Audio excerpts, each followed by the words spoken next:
Higher education has therefore got to tackle the question of how to provide the places and make sure they're not all taken by brilliant Chinese undergraduates. And we also have to address the things which we've always obsessed, the engineering profession.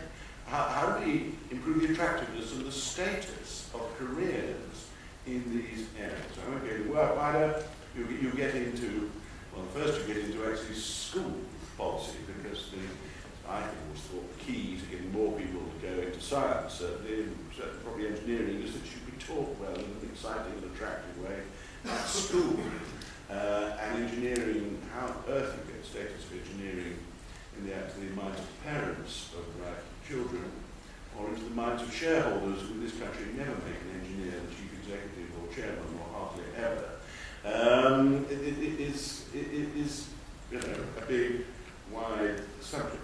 Skills training, we've got to reform apprenticeships. Apprenticeships are very popular. The trouble with the apprenticeships got to move on from the policy, which I'm afraid I attribute to the present government, of producing good statistics about the number of apprenticeships you've got. This is largely achieved by moving away from what I regard as the concept of apprenticeship, which it is work-based training provided in employment by an employer.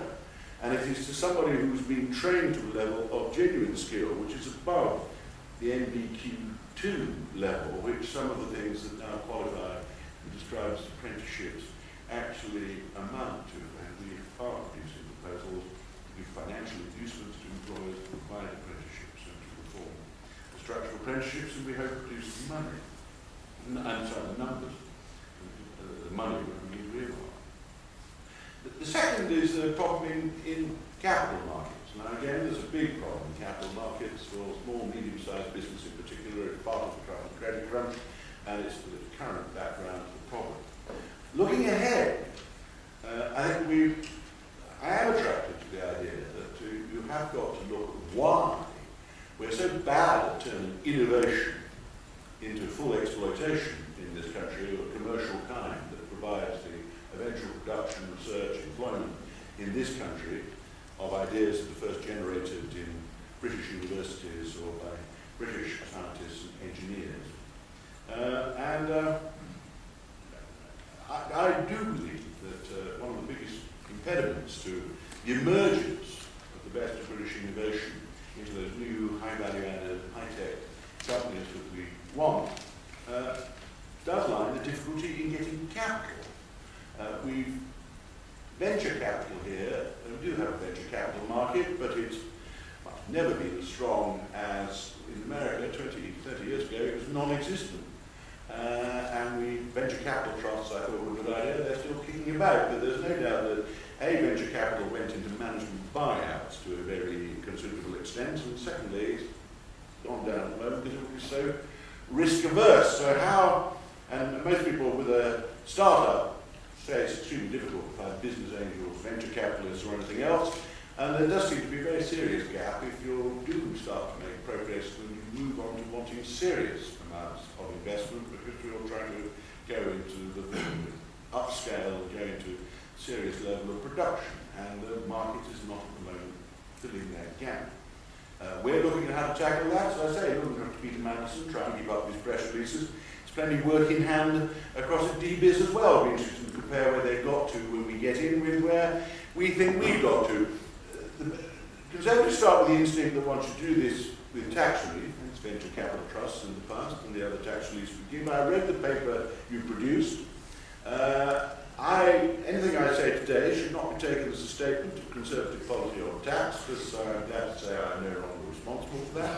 I only have the opportunity to hold conversations with my friend George Osborne from time to time, but if he's got any sense, he knows what he intends for in his first budget, but he closes to himself from anybody until that time. There is a dilemma we have to resolve in tax.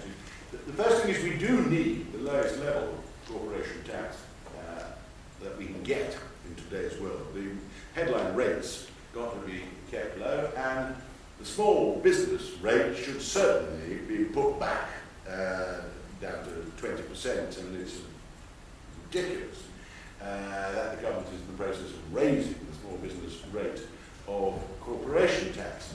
That is best achieved by simplifying the structure that's piled up over the years, largely as a result of lobbying, of allowances and so on that you can set off against your corporation tax.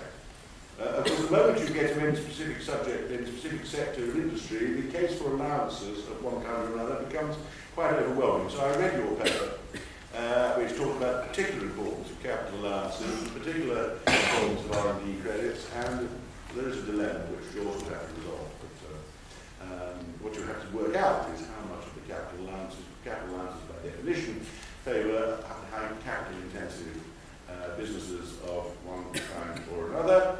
R&D credits are a tremendous boon to those people who are doing a lot of R&D anyway and will do it anyway, and tremendous inspiration to start defining as much of your activity as research and development as possible. With that rather reveals why I never introduced them as Chancellor. George, I'm sure is considerably welcome.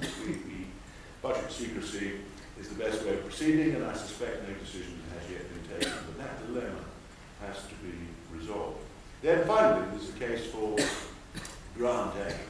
I actually think the budget of my department contains all sorts of nonsense which could be got rid of. Since the old days of DTI, budget to quite a lot of the rubbish has gone, but some of it seems around and some of the new stuff's been added.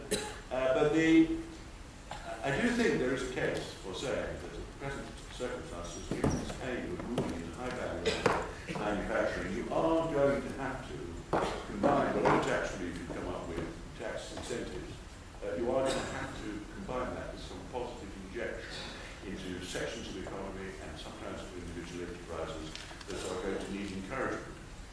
It is quite obvious that Peter is in the same process as me, working out how to do that with a reasonable degree of accuracy, accepting there's a high degree of risk in any venture capital activity of that kind, without going back to all the disasters, picking winners in the past. The British, I'm glad to say, British politics has moved on. I mean, British politics, unlike continental politics, to talk about picking winners is a slightly derogatory term now, because we have wasted so much money picking losers or allowing losers to pick the government in the past.